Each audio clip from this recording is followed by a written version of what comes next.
Guys, I'm Matt from Matt Fitness. Today I'm just gonna try to do a realistic video with you guys and just kind of basically go over some numbers which I was kind of curious about myself actually. And these numbers are around how long have I been training and how long have I been kind of doing this fitness bodybuilding type thing, I guess you could say, if you can call it that.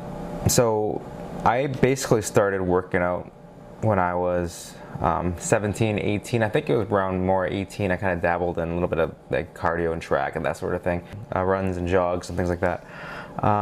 But actually getting into the gym and doing resistance training, I started when I was around 18. So basically I've been doing this since I was 18, off and on. And to be quite honest, more off than on, and more time spent getting fat and deconditioning than conditioning. That being said, I'm going to basically go over the numbers. So when I was 18, I did an initial fat loss phase, so drop some weight, and that was done for 6 months. I did a combination of cardio and weights, much like I do now. Still learning about everything. My nutrition wasn't on track at all. I didn't track things, and back then I didn't have access to things like MyFitnessPal and whatnot. So I did 6 months of that. I think I dropped from like 210 pounds down to like 160 pounds or something then. Probably lost a lot of muscle, probably wasn't eating enough, probably wasn't eating enough protein, all that stuff. My resistance training program probably sucked balls back then. So that's 6 months there. Then after the 6 months, I ended up gaining weight back again. I got fat again, went back to 200 and something pounds. And then I worked out again for another 9 months, basically did the same thing again, hit the gym again, weights, cardio. And I learned a lot about this stuff and nutrition and fitness and whatnot. And all these initial kind of spurts of fitness, I guess you could say. So that was a 9-month thing. Went from like 210 pounds or something all the way down to 160. I think I hit the 150s then, but I was very skinny. I didn't have a lot of muscle. I don't think I was doing things properly. And my nutrition, once again, wasn't that good. I didn't have as much protein as I should have been taking in probably. I was probably taking like 100 grams of protein a day, not even knowing what I was doing. And I didn't track anything. MyFitnessPal didn't exist back then either. So that was 9 months. Then I got fat again, actually, ridiculous. I got fat again. So between being 20 and 22, or I was like 21 maybe, I worked out for another 6 months again. Same kind of thing, hit the weights. I was learning a little bit more about nutrition, a little bit more about fitness and bodybuilding, how to work out properly and perform resistance heavyweight training. And I started doing fasted cardio and things like that. So I was like 21. Then I got fat again. Then I got 22. When I was at 22, I did it for another 6 months.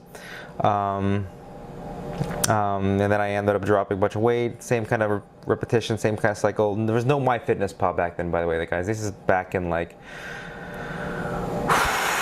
2005, 2006, and then much earlier, right? So when I was 18, like I'm 33 now, so that was 15 years ago. So we're talking like 2000, 2001. There's no such thing as MyFitnessPal back then. So I didn't track any nutrition really that well. I mean, I kind of did it on paper. I did it on a spreadsheet, and I just kind of did it that way. And that's all we had. The tools we had back then were kind of rudimentary. There was maybe been some like online resources, but there was nothing like MyFitnessPal or even smartphones back then. So when 22, I lost about 6 months. I got fat again, and I lost weight back again. And I think I got married between that period there and had my first daughter. Then when I was 26 again, I dropped another 6 months again, trying to get a six-pack, a little bit better. I don't think I used MyFitnessPal very lightly. I think maybe back then, or I used more like there's like some other online sites like. I think I have off the top of my head, but there's some like government sites where some like information on like calories and food and things like that. So once again, I built a home gym. That's when I kind of started getting serious, and I started following a guy named John Stone Fitness a lot back then, and he has a lot of resources on what he did, so I kind of try to mimic what he did, taking daily photos and things like that. But there's no MyFitnessPal. I didn't track anything really. My weight training was a little bit better then. This is when I kind of pulled my back out doing like deadlifts and squats, because I was doing horrible form, too much weight. But I had a home gym back then. I had a squat rack and things like that, so I started getting more into Olympic lifting, a little bit more focused on my program and training. Then I got fat again, went through a divorce, and nasty divorce, and then at 30 I did it for another, I would say 5 to 6 months, and when was that? I can't remember that. 5 6 months. But there was a phase around there where I lost weight again. So I got fat again and I lost it again. So I got fat again, lost it again. That was the last one. Actually, that was 2013, the last time before now.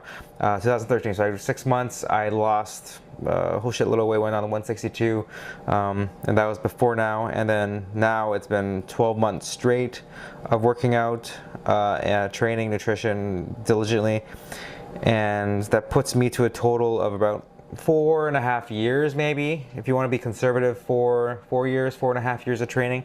And this is kind of like where I brought myself to now.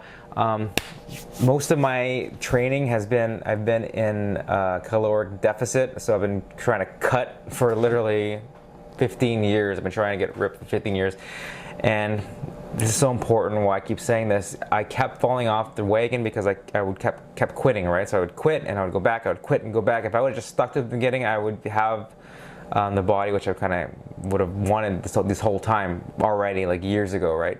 So this is why consistency and not quitting is very, very important, guys.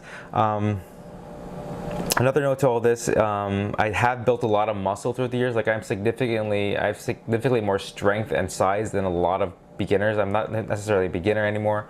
I've been doing this for over a year, and just this last spurt. But if you look at all my background, even though it's, you know, interspersed over the course of 15 years, I got about 4.5 to 4 years of solid training, and that's pretty much training in the gym, learning the ropes of nutrition and weight training and performing cardio and fat loss. I only have about 6 months in there about when I started doing more of like a bulking and a lean gain kind of phase, and I kind of went off the rails and ended up just getting fat again. So out of the 4.5 years, about 6 months of that has been like pure bulking. The rest is just basically in a caloric deficit. And I've actually had built muscle while being in a caloric deficit during that whole time as well. So guys, there you have it. So if you want to know how much training, where I'm at now, roughly based off my Instagram photos and the photos which I have, which show me how far I've come in 4.5 years of spaced out training. This is kind of where I'm at now. Had I stuck to it consistently for the past 15 years, I guarantee you my physique would be like 5 times better than it is now.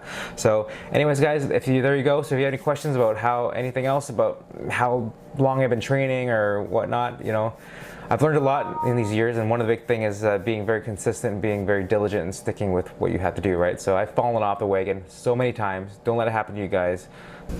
Alright guys, so there you have it. That is my total years of training experience, so about 4 to 4.5 years, although I've been into fitness for the past 15 years, and I may have dabbled and worked out a little bit here and there and with my diet and training.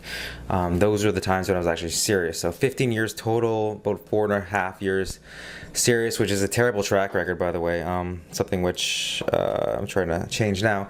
But just to make a quick note, I've been doing a little bit of research on maximum genetic natural potential for natural bodybuilders, and for someone of my height, roughly 5'10", at 176 pounds, I could hit 5% body fat. So that's being maximum lean level, right? So me being 165 pounds at like 15% body fat, maybe a little bit lower, I have a huge room for growth. I could probably pack on 15 to 20 pounds of muscle. Potentially. This is based on the Burkan model, in which they did a study back in 1995, I think it was, and they took 83 users and 74 non-users of steroids, and then they determined that basically the natural maximum potential for someone of my height is roughly at 176 pounds at about 5% body fat. So that means that I could be 176 pounds basically pure muscle, 5% stage ready competition, which is quite crazy. But considering I've never been in really any bulks, any real consistent, concentrated bulking efforts, I believe that I have a lot of room for growth. So possibly even the next 5 to 10 years, so between most of my 30s and up to my early 40s, I could be packing on a lot of mass and doing a lot of good work in the way of recomposition of my body. So anyways, guys, if this video helped you guys, please share below. I just kind of wanted to share my experience and kind of where I'm at and the kind of level of experience I have. So anyways, guys, talk to you later. Have a great day. I'm doing some work. I had to get back to my computer. I'm actually working from home today. So until next time, guys, take care.